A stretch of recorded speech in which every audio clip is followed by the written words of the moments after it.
What is up, my AKAPADers? Peter A. DeLuca here, AKAPAD. That's my nickname, another known as Peter Anthony DeLuca. Welcome to my show. It's my podcast. I'm the Film Buff. It's the Film Buff podcast. If you're new here, we talk movies. We talk a lot about movies.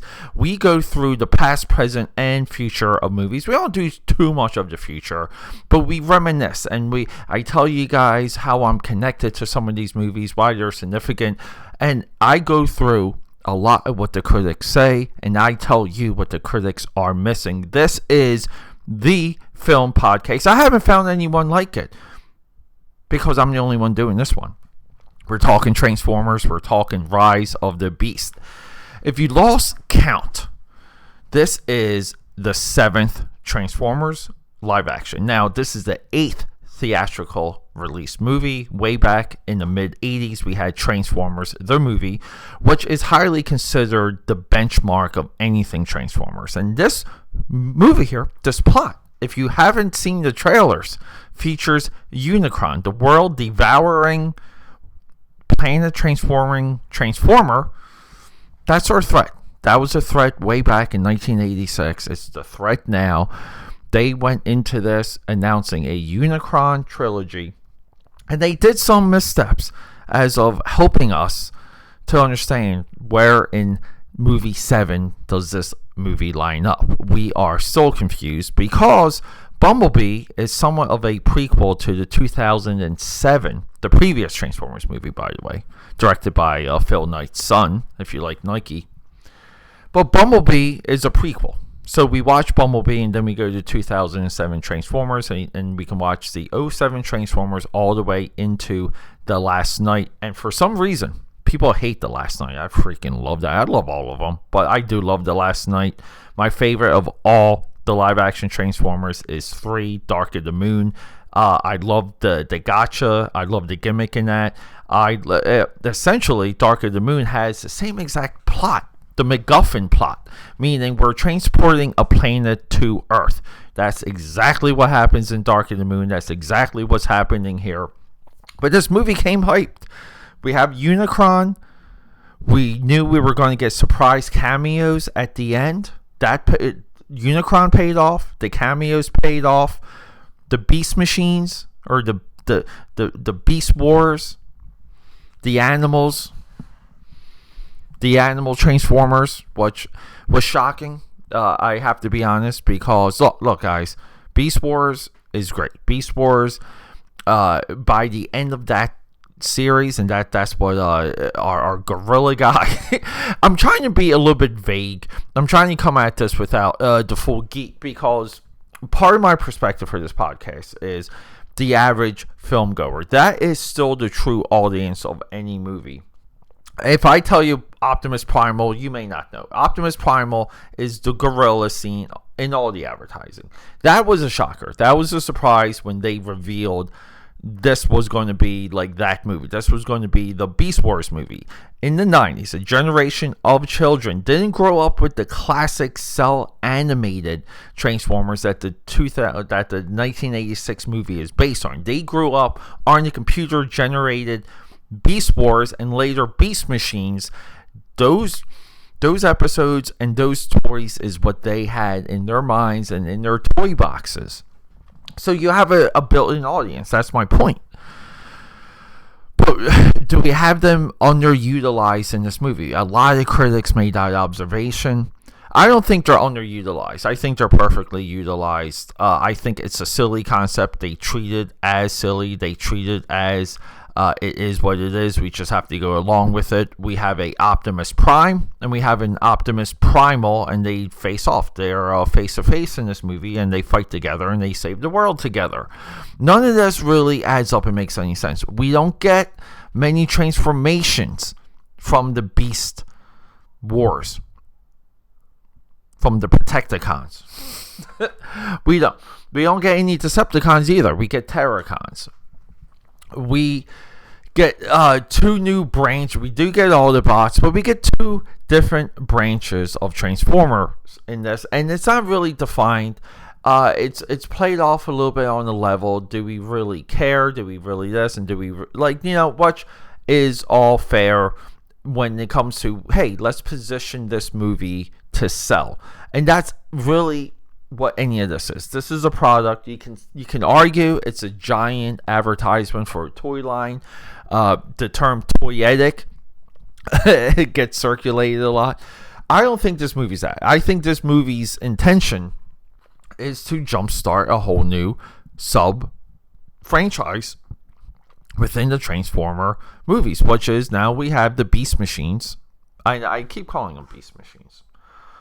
They're not the Beast Machines. They are called the Maximals. Beast Machines just fit so much better. But anyway, so the Maximals are the good guys. Terracons are the bad guys. We still have Autobots, the good guys from the previous movies. No Decepticons. No Megatron. Megatron did get an action figure drop, and people thought that was going to be a reveal.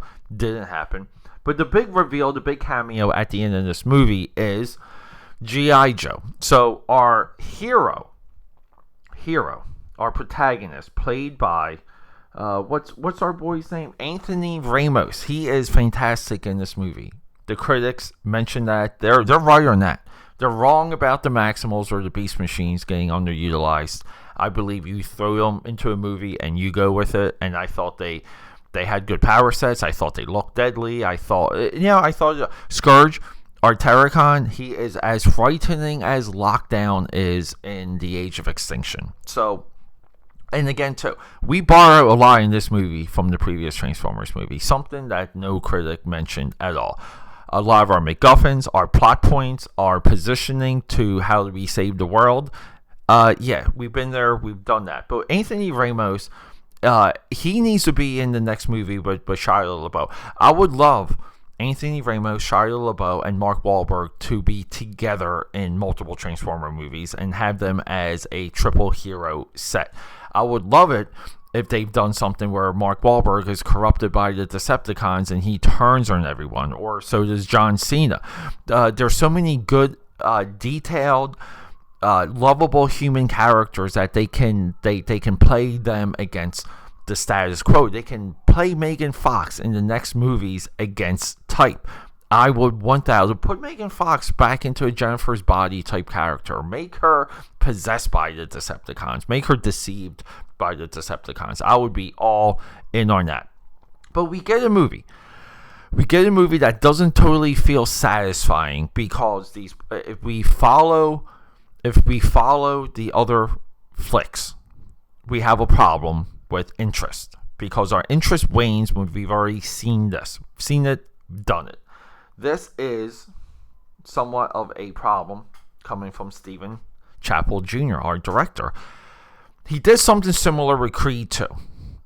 Creed 2 was a success because it knew how to be a sequel to Rocky 4. I would say, and based on my comment earlier, the way that they sold this movie, the way how they tried to back channel this movie, meaning, producer, director, these people give interviews, all this other stuff, and they go a little deeper into what the movie is to hype us up. They were not clear on if this is a sequel or a reboot or a prequel that's a sequel to Bumblebee that leads into Transformers 07. It's clearly not, but it's also a decade later than Bumblebee for a reason, because Bumblebee takes place in the 80s, this movie takes place in the 90s, and Fox had the same exact problem with X-Men. When they went into Dark Phoenix and they tried to do Apocalypse and they did X-Men First Class, and people loved that X-Men First Class was dated, and they said, well, if you guys like the 60s, we're moving the next one into the 70s, Days of Future Past. And Days of Future Past worked. And they goes, well, if you guys like the 70s, how about the 80s? And then with Apocalypse, that's where it just the wheels fell off the wagon. It's a very tough gimmick. I kind of want to say somewhat of a reboot franchise trend. How about that? Never thought I would utter those words before. But where are we with this movie? Well, box office wise, the people didn't respond. The people responded to the last Michael Bay movie more than this. Michael Bay has won that conversation because people love trashing the Michael Bay movies. I do not. We don't do that here. the people have spoken. They're not very hyped. The G.I. Joe cameo reveal universe crossover, putting franchises together, didn't work, didn't hype anything.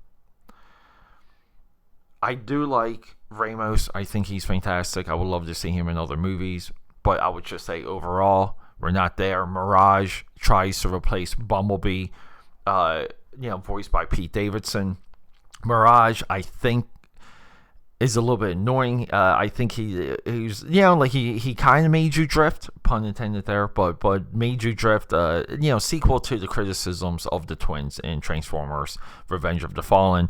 I do believe he's on that level, but I like the twins. I think the twins are just far more stereotypical, funny, and offensive, which is what their intent were. Mirage really tries to do silly banter, silly line.